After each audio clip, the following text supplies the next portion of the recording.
एक 62 साल की मुस्लिम महिला अपने गुजारे के लिए कोर्ट पहुंच जाती है। डिमांड सिर्फ एक था, मेंटेनेंस दो। लेकिन ये एक सिंपल मेंटेनेंस केस इंडिया के पॉलिटिक्स, जुडिशियरी, वुमेन राइट्स, मुस्लिम पर्सनल लॉ और यूनिफॉर्म सिविल कोड की डिबेट को हमेशा के लिए बदल देता है। ये कहानी है दोस्तों शाहबानू बेगम की, एक ऐसी महिला जो कभी नेशनल पॉलिटिकल सिंबल बनना नहीं चाहती थी, लेकिन उनके लीगल फाइट इंडिया के कॉन्स्टिट्यूशनल हिस्ट्री का एक टर्निंग पॉइंट बन गया। हेलो दोस्तों, मेरा नाम डॉक्टर मुर्शिद है और आज हम बात करेंगे इंडिया के सबसे हिस्टोरिक और कंट्रोवर्शियल लीगल केसेस में से एक शाहबानू केस के बारे में। कौन थे ये शाहबानू? शाहबानू बेगम मध्य प्रदेश के इंदौर के रहने वाली एक मुस्लिम महिला थे। उनकी शादी 1932 में मोहम्मद अहमद खान से होती है। मोहम्मद अहमद खान इंदौर के एक जाने माने लॉयर थे। दोनों के 5 बच्चे थे, लेकिन शादी के कई सालों बाद अहमद खान ने दूसरी शादी कर ली और 1975 में शाहबानू को घर से अलग कर दिया गया। और 1978 में 62 साल की उम्र में शाहबानू ने कोर्ट जाने का फैसला किया। उन्होंने अपने गुजारे के लिए मेंटेनेंस की डिमांड की। इस लीगल प्रोसीडिंग के दौरान उनके हस्बैंड मोहम्मद अहमद ने उनको ट्रिपल तलाक दे दिया। अहमद खान का आर्गुमेंट था कि वो तलाक दे चुके हैं और मुस्लिम पर्सनल लॉ के मुताबिक उनकी जिम्मेदारी इद्दत पीरियड के बाद ही ख़त्म हो जाती है। यहाँ एक इम्पोर्टेंट टर्म समझना बहुत ज़रूरी है, इद्दत पीरियड। इस्लामिक लॉ के मुताबिक तलाक के बाद एक वेटिंग पीरियड होता है जिससे इद्दत कहा जाता है। ट्रेडिशनल इस्लामिक लॉ में तलाक को एक ग्रेजुअल प्रोसेस माना गया है, मतलब स्टेप बाय स्टेप। सेपरेशन से पहले रिकॉन्सिलिएशन का मौका भी दिया जाता है। अगर पहला तलाक दिया जाता है, जिससे कहते हैं तलाक राजी या रिवोकेबल तलाक, तो इद्दत के दौरान हस्बैंड और वाइफ रिकॉन्साइल कर सकते हैं, यानी रुजू कर सकते हैं। अगर दूसरा तलाक होता है तो फिर भी रिकॉन्सिलिएशन का मौका रहता है। लेकिन अगर वैलिड तीसरा तलाक हो जाता है तो क्लासिकल इस्लामिक लॉ में ये फाइनल सेपरेशन माना जाता है, जहां सेपरेशन से पहले सोचने और रिकॉन्सिलिएशन करने का मौका दिया गया है। अब देखते हैं सेक्शन 125 सीआरपीसी क्या होता है। ये एक सेकुलर मेंटेनेंस प्रोविजन था जो इंडिया के सभी सिटीजन्स के ऊपर अप्लाई हुआ करता था। इसका पर्पस था उन लोगों को फाइनेंशियल सपोर्ट देना जो खुद को मेंटेन नहीं कर सकते। यही वजह था कि शाहबानू का केस सिर्फ एक फैमिली का डिस्प्यूट नहीं रहा, बल्कि वुमेन राइट्स और कॉन्स्टिट्यूशनल जस्टिस का इश्यूज बन गया था। और फाइनली केस सुप्रीम कोर्ट तक पहुंच जाता है।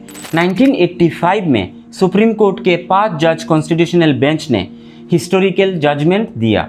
कोर्ट ने कहा सेक्शन 125 सीआरपीसी सारे इंडियन सिटीजन्स पर लागू होता है, चाहे वो किसी भी रिलीजियन का हो।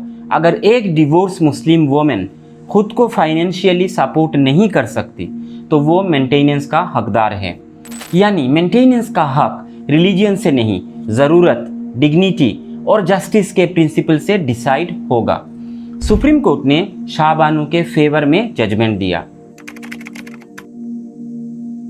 सुप्रीम कोर्ट ने अपने जजमेंट में कुरानिक रेफरेंस का भी हवाला दिया।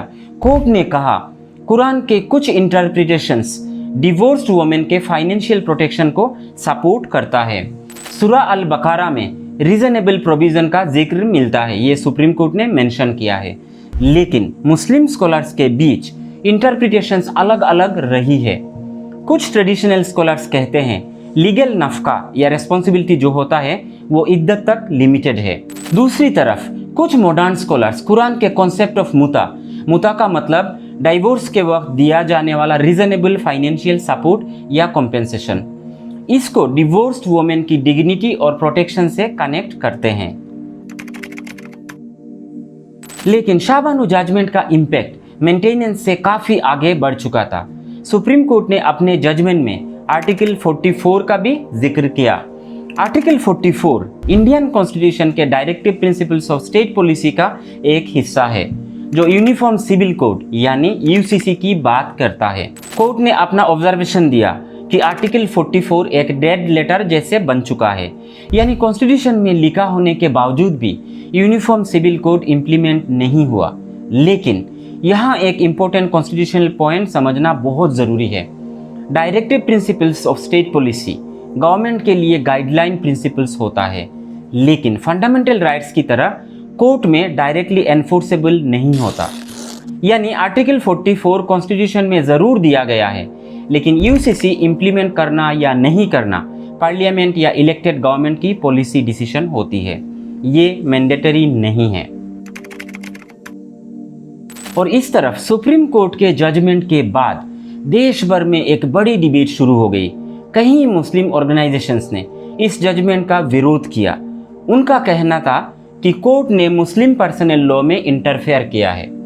All India Muslim personal law board और कई रिलीजियस ग्रुप का स्टैंड था कि मुस्लिम फैमिली मैटर जो होता है इस्लामिक प्रिंसिपल्स के अकॉर्डिंग हैंडल होना चाहिए।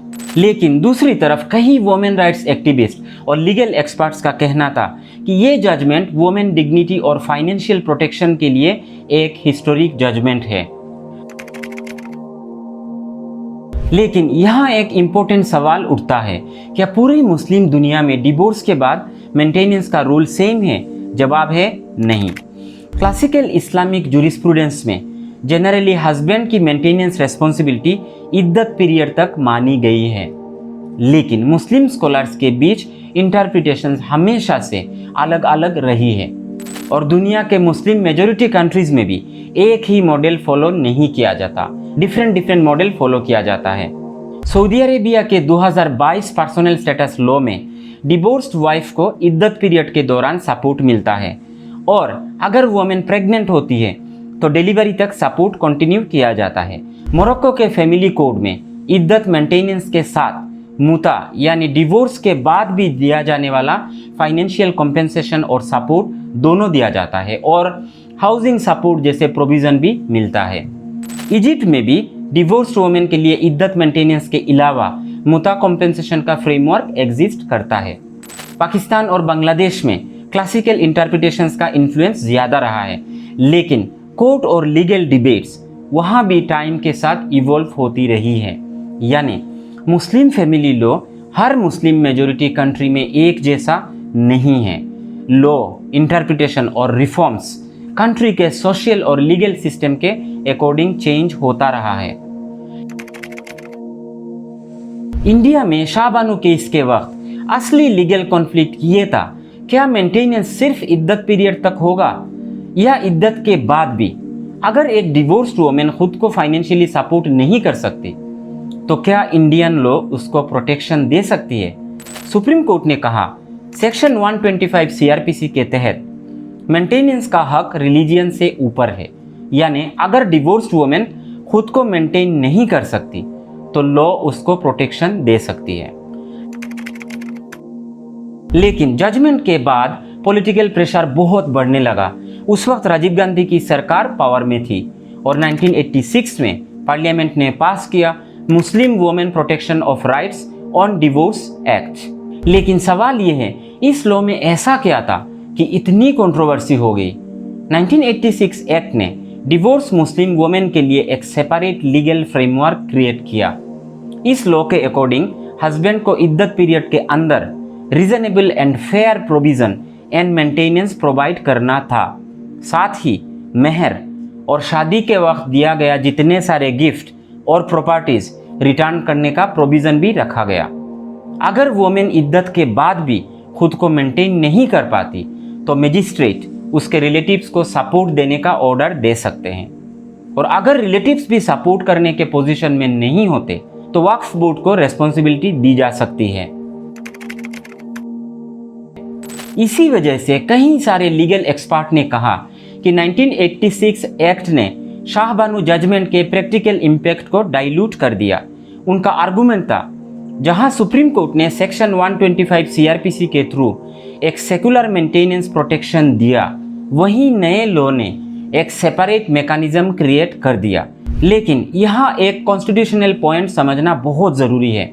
इंडिया में सुप्रीम कोर्ट कॉन्स्टिट्यूशन और लॉ को इंटरप्रेट करता है, लेकिन पार्लियामेंट के पास नए लॉज बनाने और एग्जिस्टिंग लॉज को चेंज करने की पावर होती है। लेकिन इसका मतलब ये नहीं कि पार्लियामेंट सुप्रीम कोर्ट से ऊपर है। कोई भी नया लॉ कॉन्स्टिट्यूशन के फ्रेमवर्क के अंदर होना चाहिए और सुप्रीम कोर्ट उस लॉ को जुडिशियल रिव्यू कर सकता है। 1986 एक्ट के बाद कानूनी लड़ाई खत्म नहीं हुई थी। इस लॉ को सुप्रीम कोर्ट में चैलेंज किया गया और 2001 में डेनियल लतीफ़ी केस में सुप्रीम कोर्ट ने राजीव गांधी द्वारा पास किया गया 1986 एक्ट को कॉन्स्टिट्यूशनल माना। लेकिन कोर्ट ने इस लॉ की इंटरप्रिटेशन को चेंज कर दिया। कोर्ट ने क्लेरिफाई किया कि हस्बैंड को इद्दत पीरियड के अंदर ही ऐसा फेयर और रीजनेबल प्रोविजन करना होगा जो वुमेन के फ्यूचर नीड्स को भी कवर करे, यानी अरेंजमेंट इद्दत पीरियड में ही होना चाहिए, लेकिन सपोर्ट फ्यूचर सिक्योरिटी के लिए भी हो सकता है। इस इंटरप्रिटेशन के थ्रू सुप्रीम कोर्ट ने शाहबानू जजमेंट की स्पिरिट को काफी हद तक प्रिजर्व कर दिया। और फिर एक बार 2024 में सुप्रीम कोर्ट ने एक और इम्पोर्टेंट जजमेंट दिया Mohammed Abdul Samad versus state of Telangana case में। कोर्ट ने कहा डाइवोर्स्ड मुस्लिम वुमेन मेंटेनेंस के लिए सेक्शन 125 सीआरपीसी का सहारा ले सकते हैं। यानी शाहबानू से शुरू हुआ डिबेट लगभग 40 साल के बाद भी इंडियन लीगल सिस्टम में अभी भी रेलेवेंट है। कोर्ट ने फिर एक बार हाईलाइट किया कि मेंटेनेंस का पर्पस किसी वल्नरेबल वुमेन को हेल्पलेस छोड़ना नहीं है, बल्कि डिग्निटी और बेसिक फाइनेंशियल प्रोटेक्शन प्रोवाइड करना है। दोस्तों, शाहबानू कभी भी नेशनल पॉलिटिकल सिंबल बनना नहीं चाहती थी। उनकी लड़ाई सिर्फ अपने गुजारे, अपने डिग्निटी के लिए था। लेकिन देखते देखते उनका केस इंडिया के लीगल हिस्ट्री का एक इम्पोर्टेंट चैप्टर बन गया है। 1992 में शाहबानू बेगम का इंतकाल हो जाता है, लेकिन उनका केस उनके जाने के बाद भी इंडियन लॉ और पॉलिटिक्स में जिंदा है।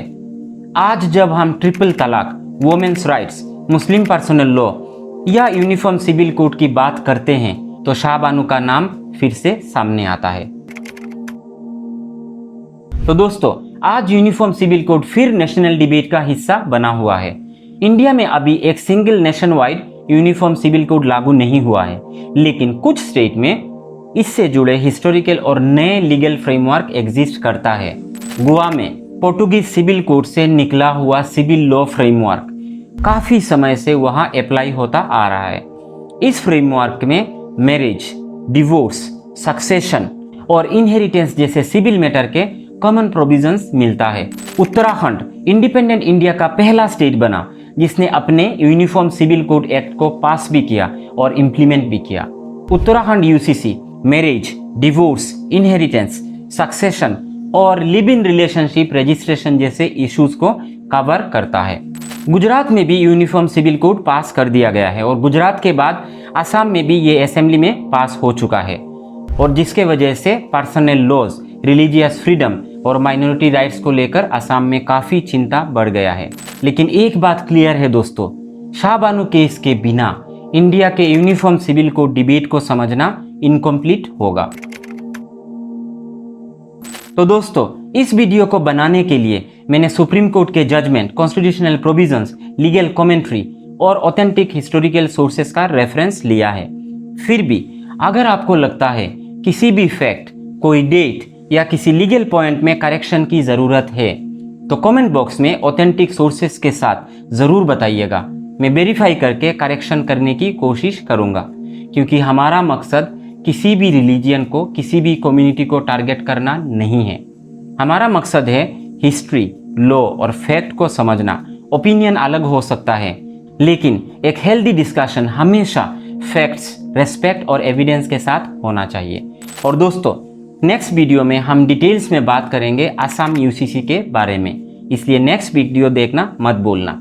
अगर आपको ये वीडियो इन्फॉर्मेटिव लगे तो लाइक करें, कमेंट में अपना ओपिनियन ज़रूर शेयर करें और इस वीडियो को उन लोगों तक शेयर करें जो लॉ, कॉन्स्टिट्यूशन और हिस्ट्री को सीरियसली जानना चाहते हैं। और डॉक्टर मुर्शिद ऑफिशियल यूट्यूब चैनल को सब्सक्राइब करना मत भूलना। मिलते हैं नए टॉपिक के साथ अगले वीडियो में।